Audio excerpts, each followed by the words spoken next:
আসসালামু আলাইকুম, শুভ নববর্ষ সবাইকে।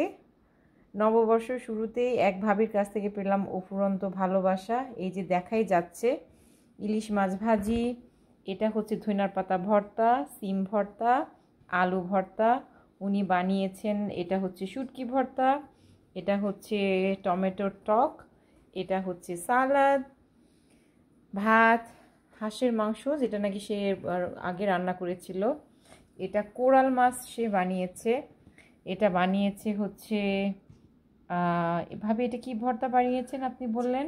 চিংড়ি ভর্তা বানিয়েছেন। আর এটা হচ্ছে ভাজি। সো এই হচ্ছে শুধুমাত্র আমার খাবার। Can you imagine? I am blessed. আর তার হাতে বানানো এই যে লাড্ডু, মানে ভালোবাসা কাকে বলে। আলহামদুলিল্লাহ, আই এম ব্লেসড। এত সুন্দর রিজিকের জন্য শুক্রিয়া আল্লাহ সুবহানাহু ওয়া তাআলার কাছে। ভাবিকে অসংখ্য অসংখ্য ধন্যবাদ হঠাৎ করে কল করে আমাকে ডেকে আনার জন্য, এত এত মজার খাবার উপহার দেওয়ার জন্য আমাকে ধন্যবাদ।